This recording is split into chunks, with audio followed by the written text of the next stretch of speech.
Books don't just tell stories. They don't just entertain us. Some books quietly, almost secretly, rewire how we think, how we feel, and how we react to the world. Today I want to talk about 3 authors whose work did exactly that for me, and how the process of applying their wisdom to real life is. Well, it's a lot messier and funnier than you'd think. Let's start with George Orwell. Reading Orwell, especially 1984, isn't just about a dystopian future. It's a masterclass in noticing the external systems that shape our thoughts.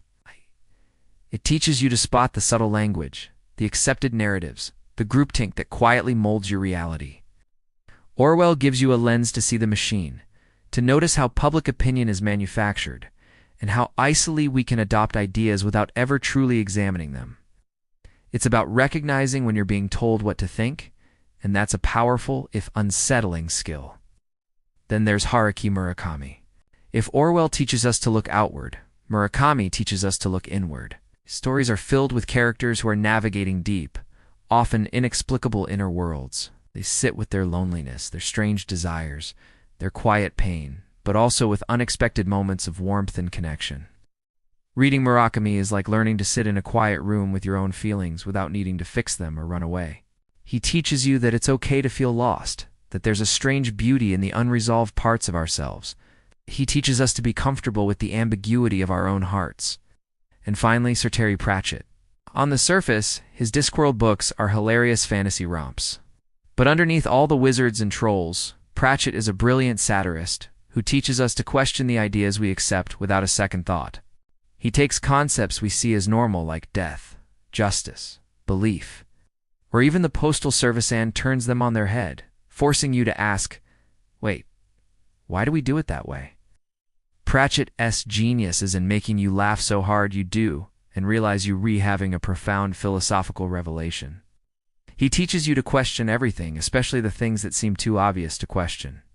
So you have these 3 giants, Orwell showing you the external systems, Murakami helping you navigate your internal world, Pratchett encouraging you to dismantle the ideas you take for granted.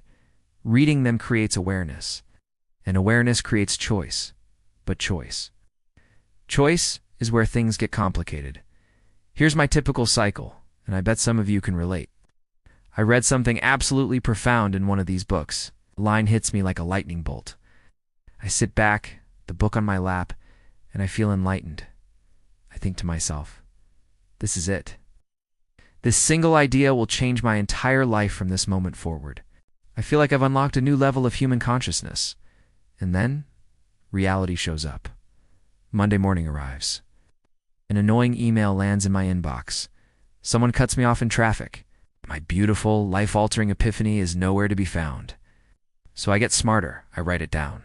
I create a note on my phone, or repeat a key sentence to myself like a mantra. I promise myself, next time I'll remember. I will recognize the moment when it arrives. And sure enough, the moment arrives. A situation that perfectly calls for my newfound wisdom. A difficult conversation. A moment of frustration. And what do? I panic. My brain goes into its default, impulsive mode. My heart starts racing, and all that beautiful, profound knowledge just evaporates. But this time I try something new. I try to pause.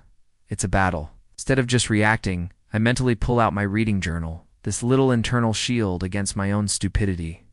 Let's call it the shield of not being an idiot. I force myself to observe the situation as if I were a character in a book. I ask, what is actually happening here?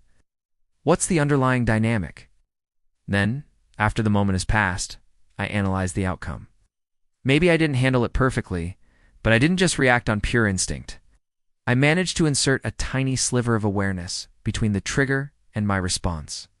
And for a few minutes, I feel incredibly impressed with myself. I'm a master of my own mind. I've cracked the code. And then, the next time a similar situation comes up, I forget everything. All of it. The shield, the pause, the analysis. Gone, and we start again, right back at 0. It's funny, in a way. It's also incredibly frustrating. And it turns out mastering your own impulses is actually hard. Who knew? So why does this struggle even matter? Why go through all this if you just end up back at square one? Because the struggle itself is the point. Here's the hard truth.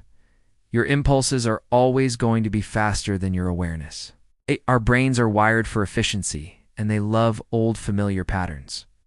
Reacting without thinking is the brain's favorite shortcut. Creating a conscious response requires practice, not just a moment of inspiration. That's the part they don't always mention in the self-help aisle.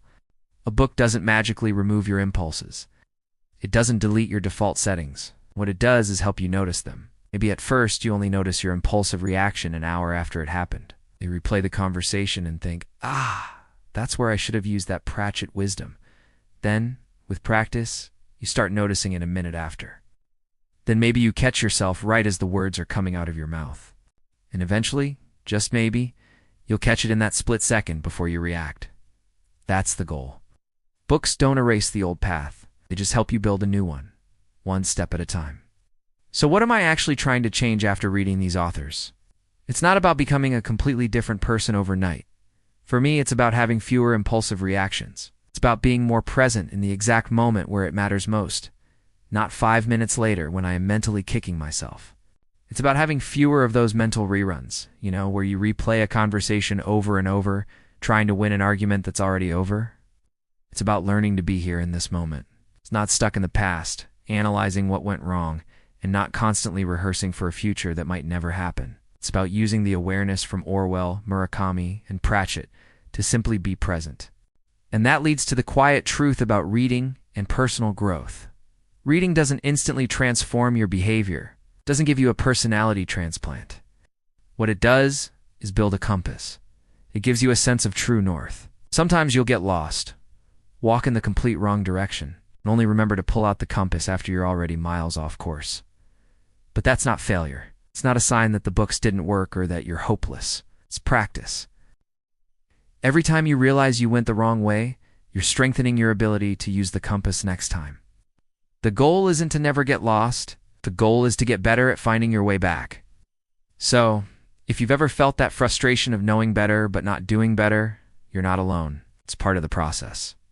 The rewiring is happening. It's just happening quietly, one frustrating, forgotten, and relearned lesson at a time. I've written a more detailed post about these books and this whole process of trying and failing to apply them over on my blog, SoTheWay. You can find the link in the description below. Let me know in the comments which books have quietly rewired your brain. I'd love to hear your recommendations. Thanks for watching. If you enjoyed this, please give it a like and consider subscribing for more videos about the messy, wonderful process of learning. We'll see you next time.